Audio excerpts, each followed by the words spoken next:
안녕하세요. 시니어의 노후 지식 세계를 열어주는 노후니버스입니다. 커피가 탈수를 유발한다는 오해, 과학적으로 바로잡습니다. 수분 섭취에 관한 오해 중 특히 많이 듣는 이야기. 바로 커피를 마시면 탈수된다는 말이 사실인지 확인해 봅니다. 그리고 미국 내셔널 지오그래픽이 정리한 전문가들의 의견을 기반으로 수분 섭취에 대한 6가지 오해를 하나하나 짚어보며 정확한 정보를 알려드리겠습니다. 여러분의 좋아요와 구독은 영상을 만드는데 큰 힘이 됩니다. 1. 수분의 중요성. 우리 몸의 약 70%는 수분입니다. 체온 조절, 관절 윤활, 소화, 해독, 영양소 운반, 에너지 생성, 심장과 뇌 기능 유지까지 수분 없이는 불가능합니다. 미국 통합의학 전문의 다나 코엔 박사는 수분 섭취는 모든 세포 기능에 필수적이라 강조합니다. 그녀는 건강 관련 도서인 퓨얼업과 퀸치의 공동 저자이기도 하며 내셔널 지오그래픽과의 인터뷰에서 많은 사람들이 만성적인 수분 부족 상태에 빠져 있으면서도 그 사실을 인식하지 못한다고 지적합니다.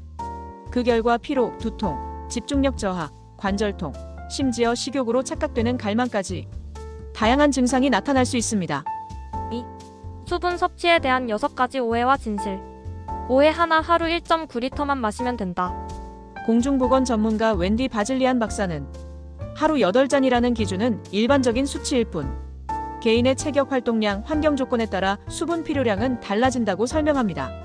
미국 국립과학공학의학 아카데미 산하의학연구소는 충분한 수분 섭취를 위해 여성은 하루 11.5컵, 남성은 하루 15.5컵의 물을 권장하고 있습니다.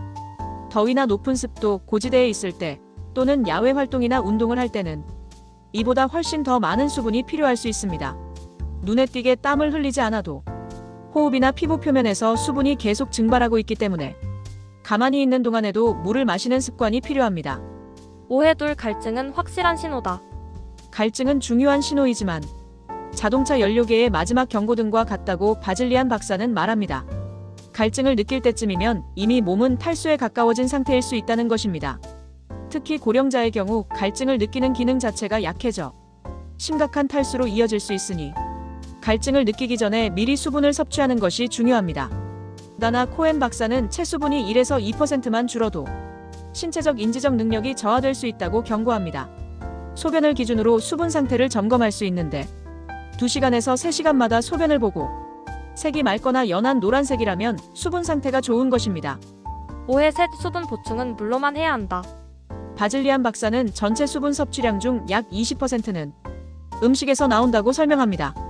수박, 오이, 토마토, 포도, 잎채소 등 수분이 풍부한 식품이 대표적이며 한국인의 경우 국찌개, 냉면, 콩국수 같은 국물 음식 섭취 비중이 높아 음식으로 얻는 수분 비율이 더 클 수 있습니다.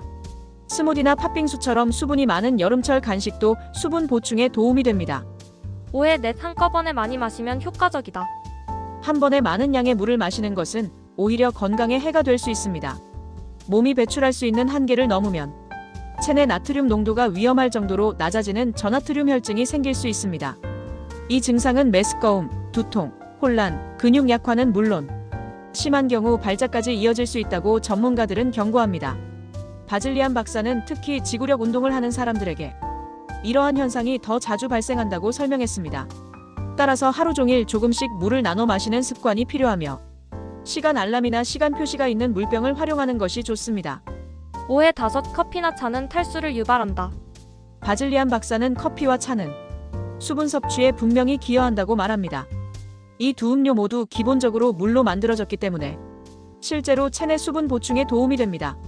카페인이 있는 음료라도 일상적인 양의 섭취는 탈수 효과를 유발하지 않습니다. 탄산수도 일반 생수처럼 수분 보충에 효과가 있어 기호에 따라 마셔도 무방하다고 밝혔습니다. 오해 6: 운동할 때는 스포츠 음료가 더 좋다.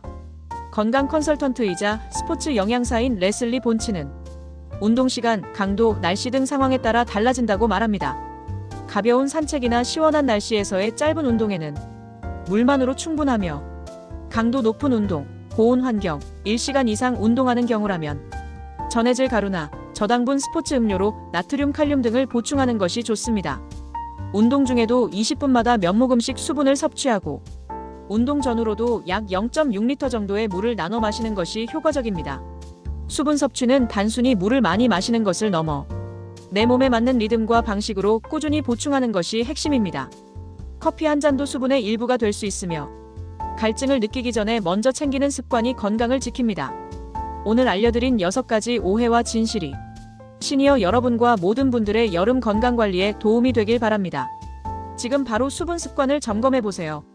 노후니버스는 앞으로도 건강하고 과학적인 정보로 여러분의 삶을 응원하겠습니다. 구독과 좋아요 해주실 거죠? 시청해주셔서 감사합니다.